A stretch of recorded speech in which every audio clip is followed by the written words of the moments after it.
কিভাবে কইলে বুঝাইতে পারবো ভাই বাবা, এটা যে কিভাবে বললে আপনাদেরকে একটু বুঝাইতে পারবো? কি দরকার আছে এখানে দিনের বেলায় এসে আপনাদের কাছে বসার?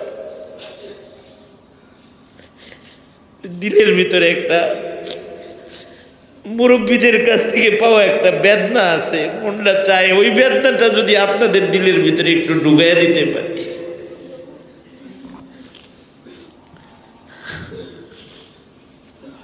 এছাড়া অন্য আর কিছু না।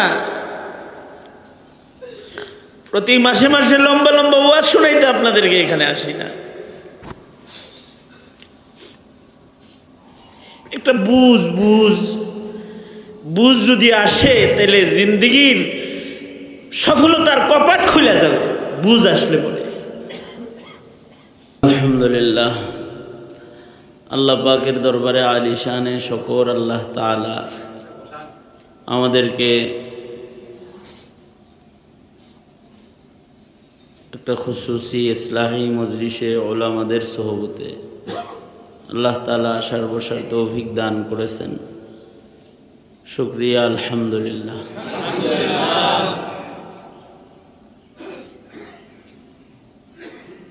দুনিয়ার জীবনে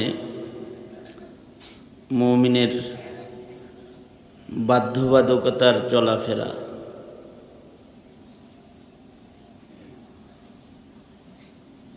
এইটা আল্লাহ পাকের পছন্দের। মুমিন কোনো আজাদ না, কাফের মুশরিকরা আজাদ।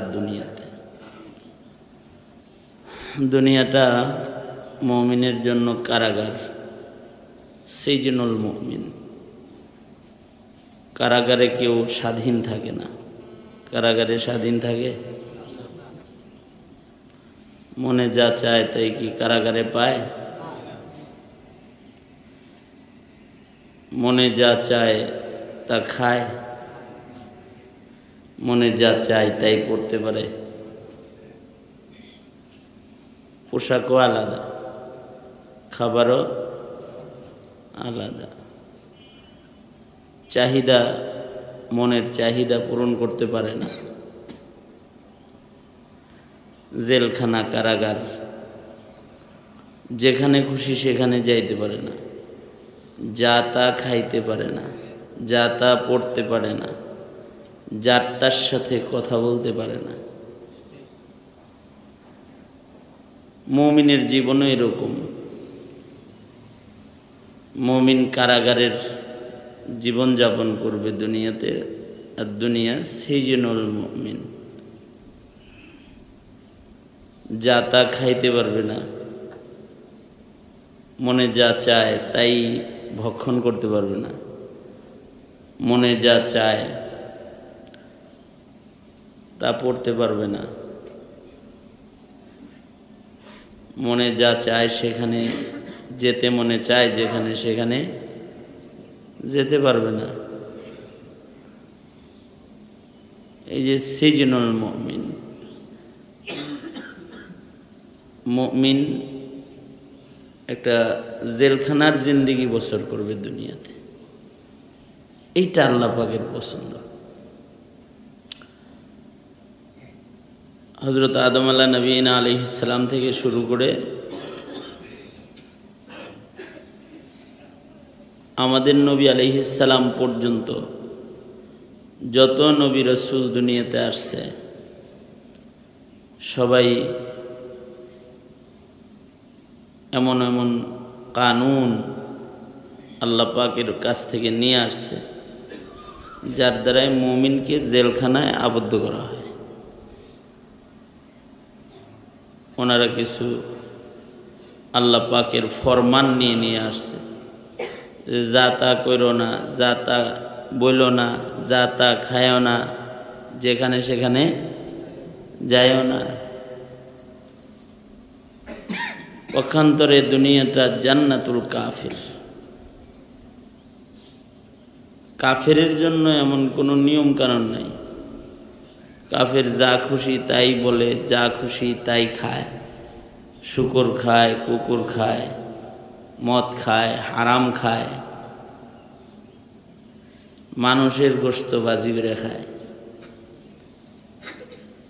বৌদ্ধরা মানুষের মুসলমানদের কলিজা মাথার মগজ এগুলো বাজি করে খায় বার্মায়, যা মনে চায় তাই করে, বাধ্যবাধকতা নাই।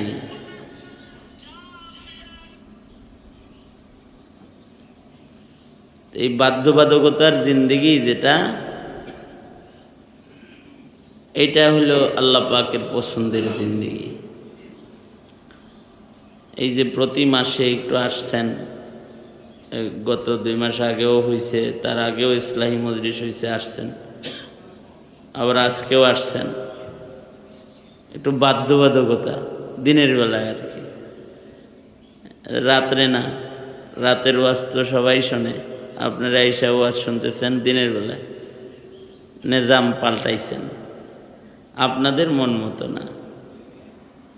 একটা দিনই মাহফিল কায়েম হয়েছে, এবার আল্লাহর সন্তুষ্টির জন্য যে সময় দিতেছেন, এই যে কোরবানিটা, এই কোরবানিগুলো আল্লাহ পাকের কাছে খুব পছন্দের। নেক সোহবত ছাড়া নেক হওয়া সম্ভব না। নেক সোহবত আগে নবীদের মাধ্যমে ছিল, এখন ওলামাদের মাধ্যমে কিয়ামত পর্যন্ত থাকবে। এবং এটা আল্লাহ পাককে পাওয়ার, তাকওয়া অর্জন করার একটা ঠিকানা, নেক সান্নিধ্য।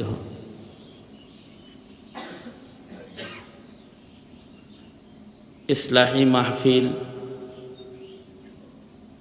দ্বীনি মাহফিল, এগুলো নেক সোহবতের একটা আয়োজন, যে কিছু সময় নেক সোহবতে থাকা, কিছু নেককারদের কথা শোনা, কিছু ভালো কথা শোনা, ভালো মানুষদের কিছু কথা শোনা, ভালো মানুষদের সাথে সময় কাটানো, এটা বান্দাকে ভালো মানুষ বানাবে, বান্দাকে মুত্তাকি বানাবে। পরিবেশ বড় ভয়ঙ্কর।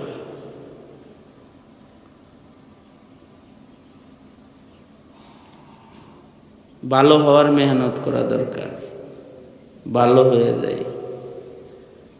ভালো হওয়ার মন পয়দা করা দরকার, যে আমি ভালো হব, তওবার মেজাজ আসা দরকার। আমলগুলোর ইসলাহ হওয়া দরকার।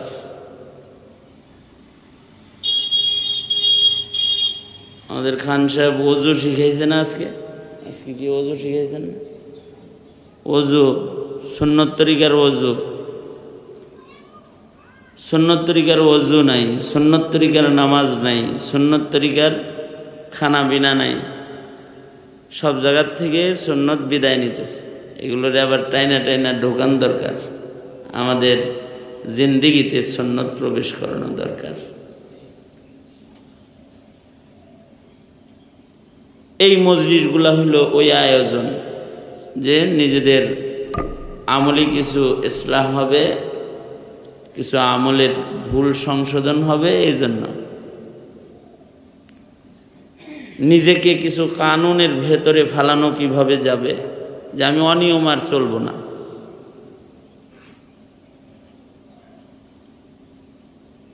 হায়াতের মূল্যবান সময় যাইতেছে,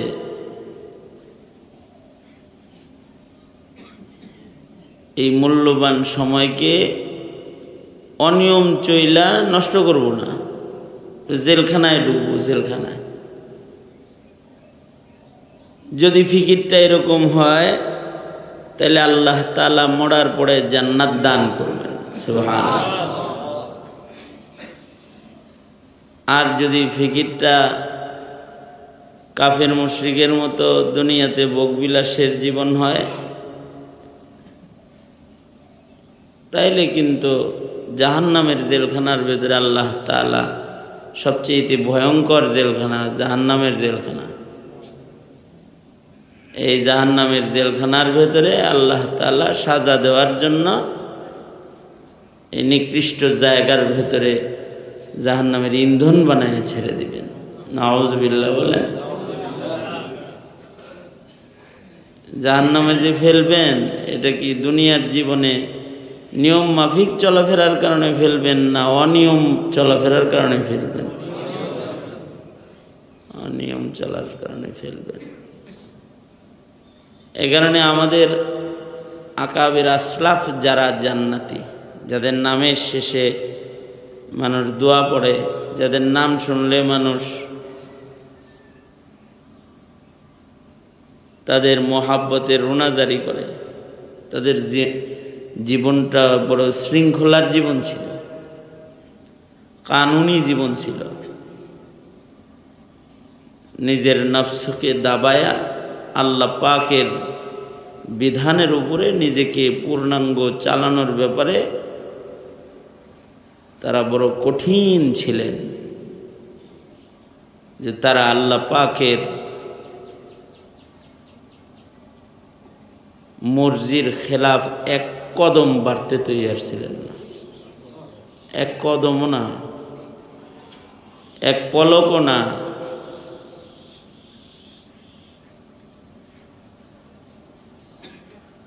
মানুষ যখন আল্লাহ পাকের নাফরমানি করে তখন তার এই নাফরমানির আসর তার দেহের ভিতরেও পড়ে। আর যখন মানুষ আল্লাহ পাকের ফরমা বরদার গোলাম হয় তখন তার আসর, তার একটা নূর তার দেহের ভিতরে পড়ে।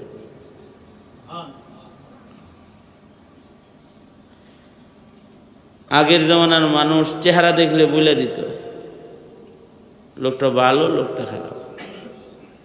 তাদের চোখে এই নূর ধরা পড়ত।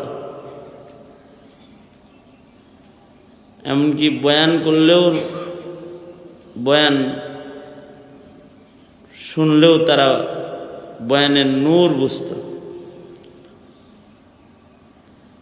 উজানি মাদ্রাসায় কারি ইব্রাহিম রহমতুল্লাহ আমলের একটা ঘটনা শুনছি।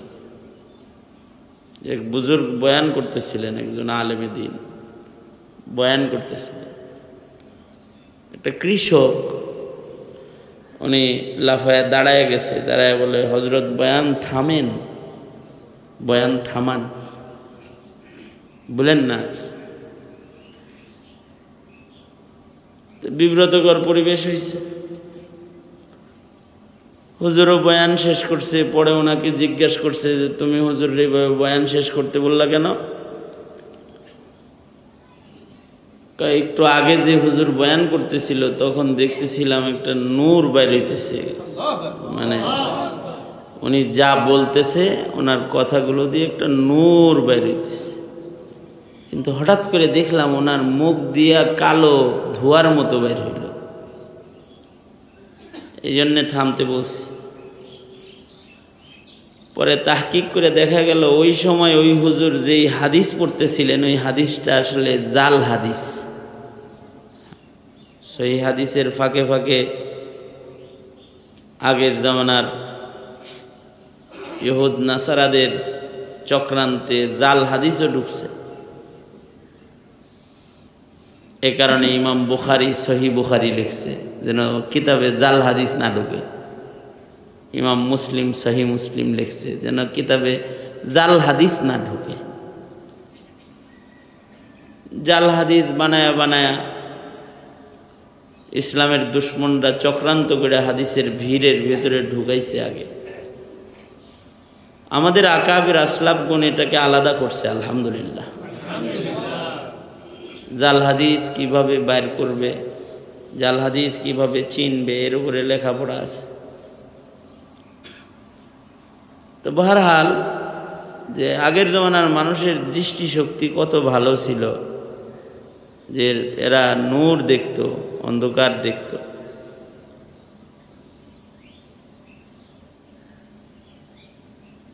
জাহিলিয়াতের যুগেও নূর দেখতো। আমাদের নবী আলাইহিস সালামের বাপ, আমাদের নবী আলাইহিস সালামের আব্বা হযরত আব্দুল্লাহ, ওনাকে যখন বিয়ে করাইবেন তো ওনার দাদা আব্দুল মুত্তালিব আমাদের নবী আলাইহিস সালামের আব্বাকে নিয়ে বিয়ে করানোর জন্য বাড়ি থেকে বের হয়েছে, মদিনার দিকে যাইতেছেন। রাস্তায় এক মহিলা, জাহিলিয়াতের যুগের মহিলা, এই মহিলা কোনো সুযোগ পাইছে তো হযরত আব্দুল্লাহকে জেনার আমন্ত্রণ করছে।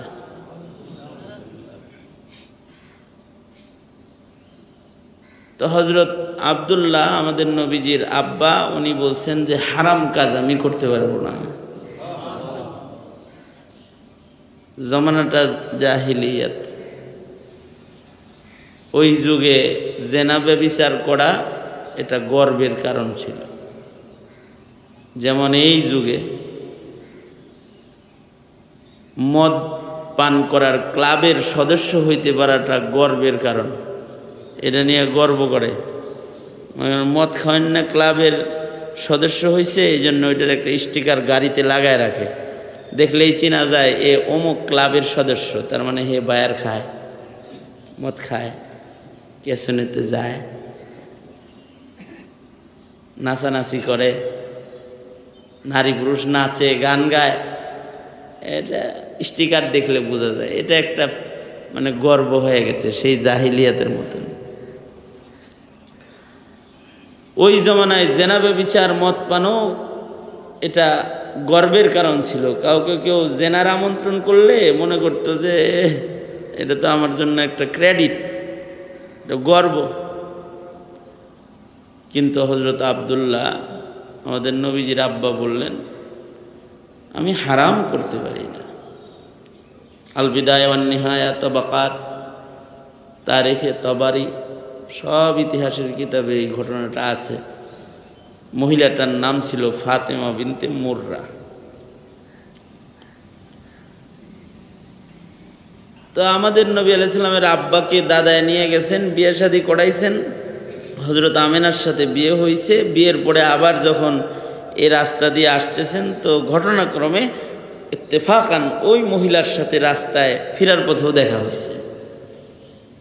তো এই মহিলা আর আব্দুল্লাহর দিকে তাকায় না, তাকায় মুখ ফিরায় নিছে। তো হযরত আব্দুল্লাহ বললেন যাওয়ার দিন জেনার আমন্ত্রণ করলা আর আজকে তাকাও না। মহিলাটা বলে আব্দুল্লাহ তুমি আমাকে খারাপ মনে করো না, আমি আসলে জেনাকার কোনো মহিলা না, আমি তাওরাত, জবুর, আসমানি কিতাবের পড়নেওয়ালা একটা মহিলা, যে আমার ওগুলো হিফজ আছে, মুখস্থ আছে। আমি তোমার চেহারায় একটা নূর দেখছিলাম, আমি ভাবতেছিলাম ওই নূরের ভাগটা আমি লই।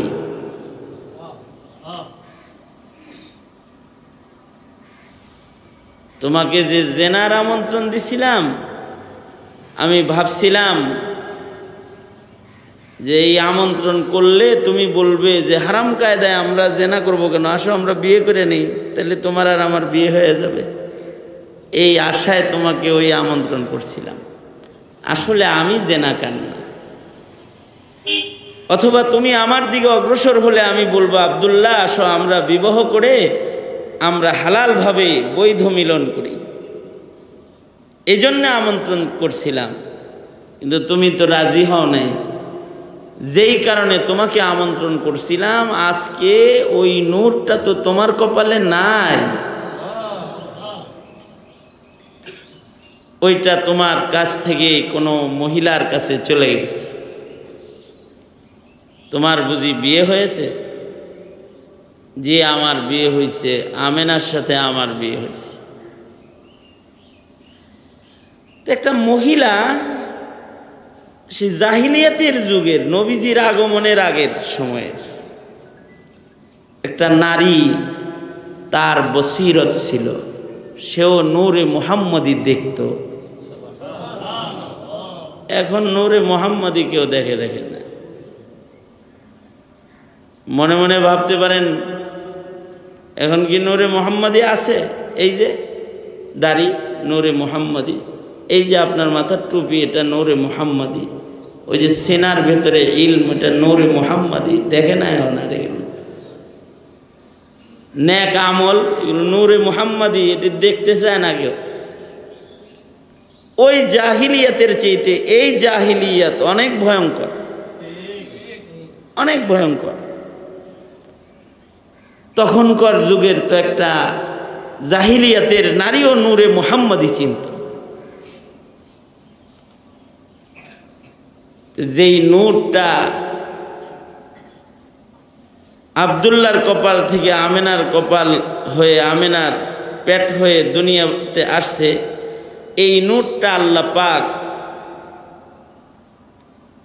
ওই নূরওয়ালা নবীর রেখে যাওয়া আমলের মাধ্যমে, আখলাকের মাধ্যমে উম্মতের ভেতরে এটা কিয়ামত পর্যন্ত রাখবে। ওই নূরওয়ালা নবীর আমল যারা দুনিয়ার হায়াতে করবে তারা ওই নূরের মালিক হবে।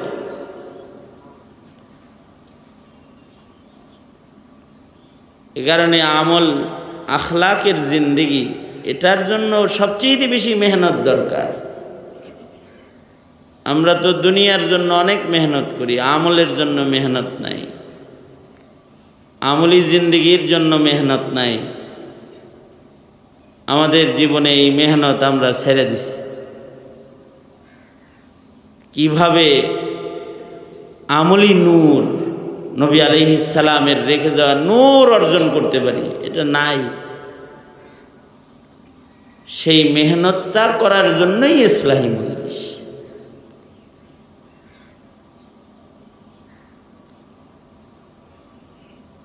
এই জন্যে আপনাদেরকে বলবো, যারা ইসলাহি মাহফিলে আসছেন,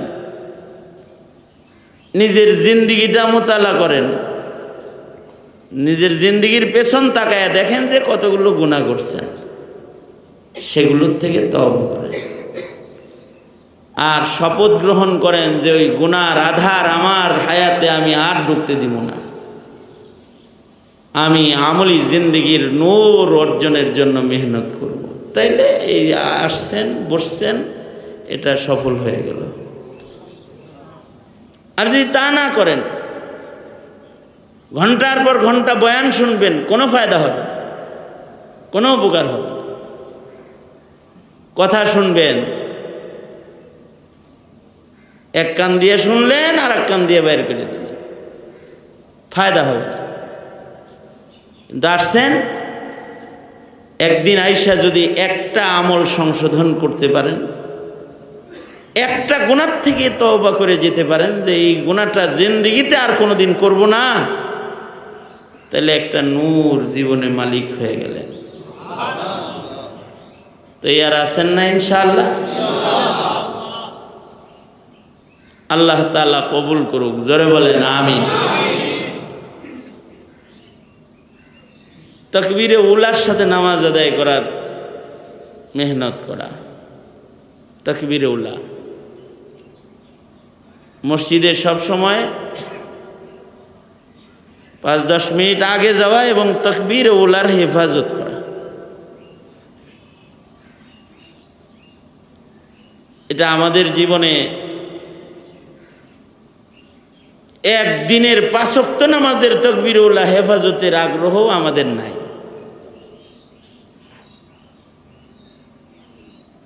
জামাতের সাথে নামাজ পড়া, 3 জন হোক,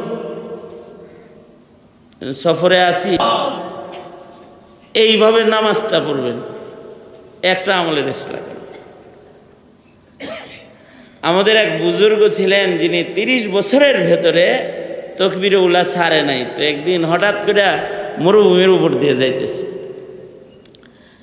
আসর আর মাগরিবের মাঝখানের সময়টা তো কম না, সময় কম। তো রাস্তা যে পরিমাণ আছে, যদি গ্রামের ভেতরে ঢুইকা জামাতের নামাজ পড়তে চায় তাহলে আসরের রক্ত চলে যায়।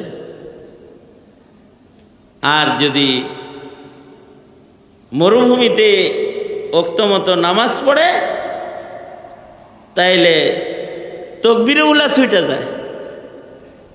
30 বছর ভইরা যে তাকবীর উলাটা হেফাজত করছে জামাতের নামাজ, এটাকে রক্ষা করার জন্য বেদনায় দুঃখে হাউমাউ করে চিৎকার করে কান্না শুরু করছে, মরুভূমির ভিতরে কান্না শুরু করছে।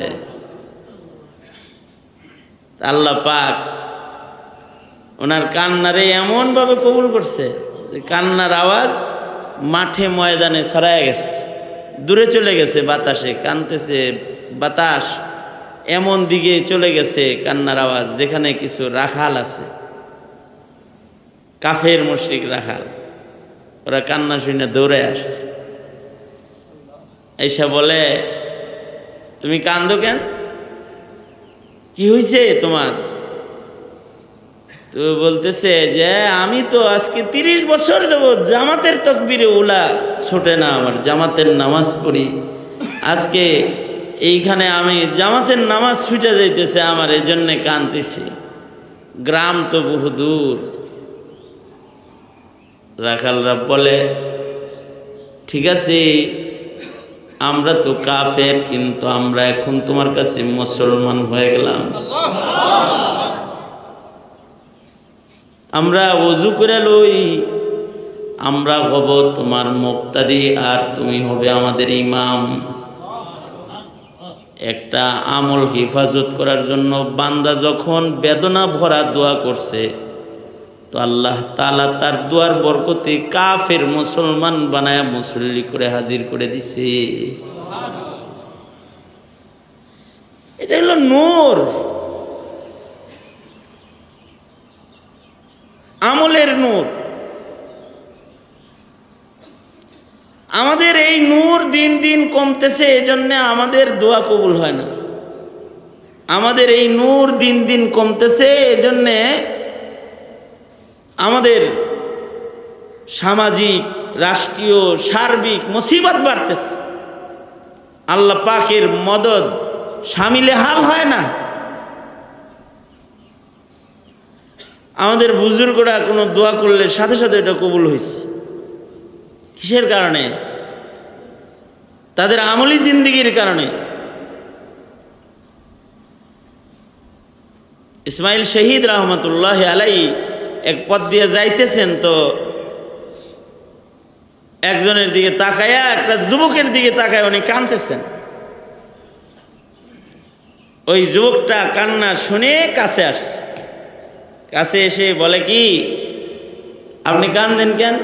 আমার দিকে চেয়েছে। আমি কান্দি, তোমারে কত সুন্দর করে আল্লাহ বানাইছে, তোমার নাকটা কত সুন্দর, তোমার মতো সুদর্শন যুবক নিকট অতীতে আমি দেখি নাই, এত সুন্দর করে আল্লাহ তোমারে বানাইছে। কিন্তু কাঁদতেছি এই জন্যে, এত সুন্দর দেহটা যে জাহান্নামের আগুনে জ্বলবে, তোমার তো ঈমান নাই, এই জন্যে তোমার মায়ায় কাঁদতেছি আমি। এই কথা বলছে। কথাটা এত তাসির করছে, যুবক সাথে সাথে বলে আমার এই সুন্দর দেহটাকে কি জাহান্নাম থেকে বাঁচানোর কোনো লাইন নাই? আছে, তাহলে আমারে বাঁচায়া দেন না। দেও হাত, পড়ো লা ইলাহা ইল্লাল্লাহু মুহাম্মাদুর রাসূলুল্লাহ, কালেমা পড়ে মুসলমান হয়ে গেছে। আমরা তো আপনাদেরকে 2 ঘন্টা ওয়াজ করলেও তাসির হয় না।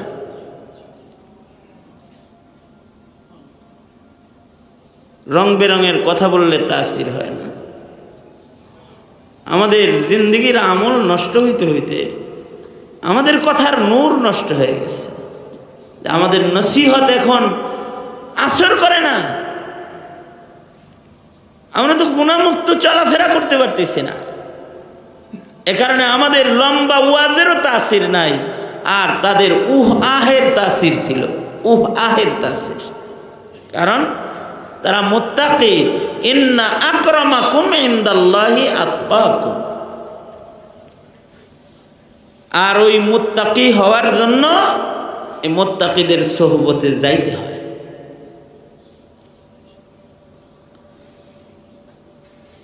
বড় বড় মুত্তাকি আর কই পাইবেন? হাফিজি হুজুররে কি আর পাইবেন? ইউসুফ নিজামী রহমতুল্লাহ আলাইহি কি আর পাবেন? আর কি আথার আলী, শামসুল হক ফরিদপুরি, মুফতি আমিনী, উবায়দুল হক, ফজলুল করিম, এদেরকে কি আর পাইবেন? ওই মানুষগুলো তো আর পাবেন না। এই জমানার যাদের পাবেন তাদের কাছে একটু বসেন না। বড় পাইকারি দোকান নাই, ছোট দোকান থেকে সদাই করেন না? হ্যাঁ, রাস্তায় টং দোকান থেকে নিজের হাজত পুরা করেন না? টং দোকান থেকে বাজার ঘাট করেন না? চাল কিনেন না, তেল কিনেন না টং দোকান থেকে? ছোট দোকান থেকে যদি পেটের চাহিদা পুরা করতে পারেন, তাই নয় আমরা ছোট দোকান নিয়ে আপনাদের কাছে আসি। আমাদের নয় কিছু নাই, কিন্তু আপনাদের সামনে যখন বসি তখন তো ওই বড় দোকানওয়ালাদের কিছু কথাই বলি আপনাদের কাছে, অন্য কিছু কি আর বলি? আমাদের কাছ থেকে কিছু সদাই যা আছে আমাদের দোকানে তা নেন। এই পাইকার কই পাইবেন এখন? কবর থেকে পাইকার উঠে তার কাছ থেকে মার্কেট করতে পারবেন? আশরাফ আলী থানভী, হোসাইন আহমদ মাদানী এই যুগে খুঁজলে পাইবেন আপনি। টং দোকানের থেকে কিছু নেন তাইলে।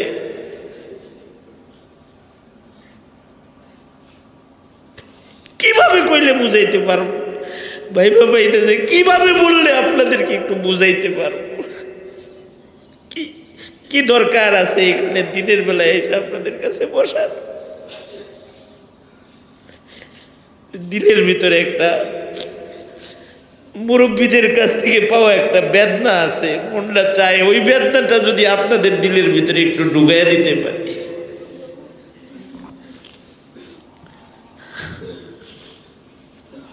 এছাড়া অন্য আর কিছু না। প্রতি মাসে মাসে লম্বা লম্বা ওয়াজ শোনাইতে আপনাদেরকে এখানে আসি না। একটা বুঝ যদি আসে তাহলে জিন্দগির সফলতার কপাট খুলে যাবে, বুঝ আসলে বলে।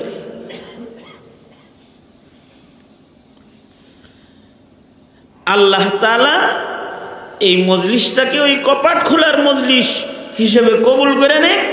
আপনাদেরকে আল্লাহ তাআলা এর খরিদ্দার বানায়া দেখ, এই দোকানের খরিদ্দার বানায়া দেখ, কাস্টমার বানায়া দেখ। আল্লাহ তাআলা যে যতটুকুন মেহনত কোরবানি নিয়ে আসছেন তাকে উত্তম জাযা দিয়ে দেখ। আলহামদুলিল্লাহ রাব্বিল আলামিন, আসসালাতু ওয়াসসালামু আলা সাইয়্যিদিল আমবিয়া ওয়াল মুরসালিন মুহাম্মাদি ওয়া আলা আলিহি ওয়া আসহাবিহি আজমাইন। রব্বানা আতিনা ফিদ দুনিয়া হাসানাতাও ওয়া ফিল আখিরাতি হাসানাহ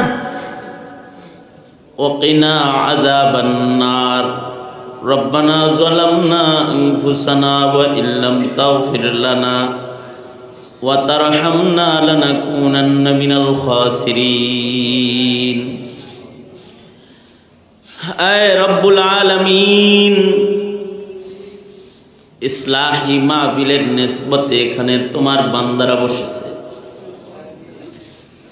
রাজশাহী, বগুড়া, দূরদারাজ থেকে সফর করে করে আহলে দিল আলেম ওলামারা হাজির হয়েছে। আল্লাহ, যারা বিভিন্ন মাদ্রাসার জিম্মাদার, যারা মসজিদের ইমাম, যারা মাদ্রাসার শিক্ষক, আল্লাহ এই শতে শতে আলেম ওলামারা দূরদারাজ থেকে সফর করে এই ইসলাহি মাহফিলে এসেছে। আয় রব্বুল আলামিন, ইয়া আল্লাহ এই মজলিসে কিছু দ্বীনি ফিকির দ্বীনি কথা তোমার বান্দাদের সামনে ওলামারা পেশ করেছে। ইয়া আল্লাহ এক অযোগ্য গোলাম আমি বসে দুটা কথা তোমার বান্দাদের সামনে বলেছি, যা কিছু বলেছি যা কিছু তোমার গোলামরা শুনেছি। ইয়া আল্লাহ এর উসিলায় তোমার বান্দাদের দিলের পরিবর্তন তুমি দান করো আল্লাহ। আয় রব্বুল আলামিন, জীবনে বহু গুনাহ আমরা করেছি আল্লাহ।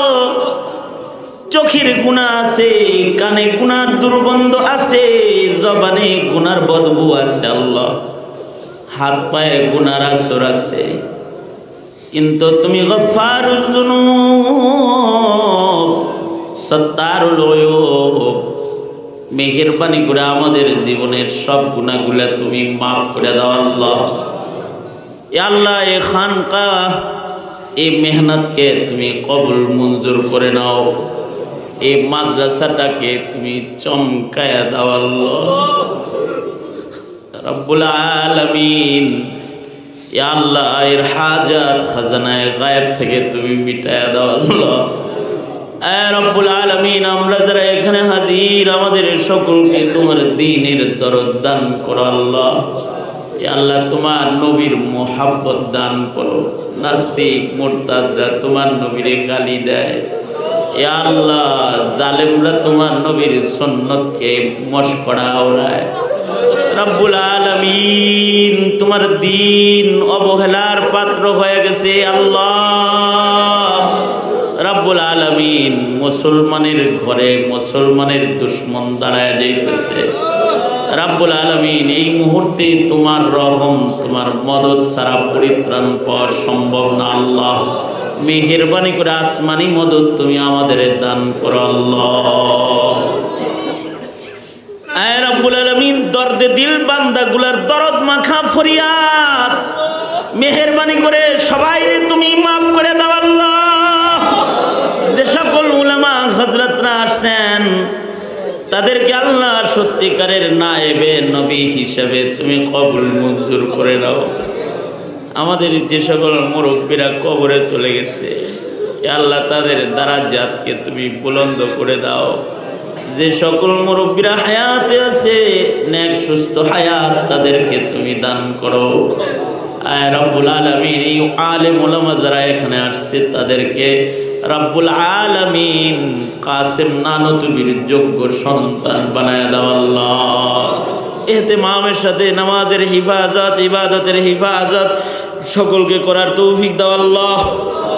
আয় রব্বুল আলামিন, বুড়াদের হযরত আবু বকর বানায় দাও, যুবকদের খালিদ বিন ওয়ালিদ বানায় দাও।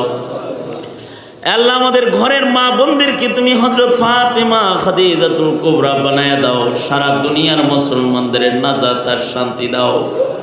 ইয়া আল্লাহ জীবনে কত মাইয়িতরে দাফন করেছি, কত মানুষের জানাজার নামাজ পড়েছি, কত মানুষের লাশ কোলে করে কবরে নামাইছি আল্লাহ। কেউ বাপের লাশ কবরে নামাইছে, কেউ মায়ের লাশ কবরে নামাইছে, কেউ জোরের ভাইকে কবরে নামাইছে আল্লাহ, কেউ দাদাকে কবরে নামাইছে, কেউ দাদির জানাজা পড়েছে, কেউ নানার জানাজা পড়েছে, কেউ নানির জানাজা পড়েছে। এ আল্লাহ এমন কোনো মানুষ নাই যারা আপনজন কবরে রাখে নাই। রব্বুল আলামিন, মেহেরবানি করে যত আপনজন কবরে চলে গেছে তাদের কবরগুলো আল্লাহ তুমি জান্নাতের বাগান বানায় দাও আল্লাহ। আয় রব্বুল আলামিন, আমাদের ঘরে যত অসুস্থ রোগী আছে তাদের শিফা দাও আল্লাহ। আয় রব্বুল আলামিন, আয় মালিক আল্লাহ, এই মুহূর্তে আমাদের সালাম প্যারা নবীর রওজা ধারে পৌঁছায় দাও। ইয়া রাব্বি সাল্লি ওয়া সাল্লিম দাইমান আবাদা আলা হাবিবিক। আল্লাহুম্মা সাল্লি আলা রূহি মুহাম্মাদিন ফিল আরওয়াহ ওয়া আলা জাসাদি মুহাম্মাদিন ফিল আজসাদ ওয়া আলা কবরি মুহাম্মাদিন ফিল কুবুর। আল্লাহুম্মা সাল্লি আলা মুহাম্মাদিন নবিয়্যিল উম্মি ওয়া আলা আলিহি ওয়া সাল্লিম তাসলিমা। ইয়া আল্লাহ আমাদের সালাম তোমার বন্ধুর রওজার ধারে পৌঁছায় দাও আল্লাহ। আল্লাহ জানি না কোন দোকানের কাফন রেডি হয়ে গেছে, কখন যেন মওতের পরওয়ানা জারি হয়ে যায়। আল্লাহ আমাদের তুমি শাহাদাতের মওত নসিব করিও আল্লাহ।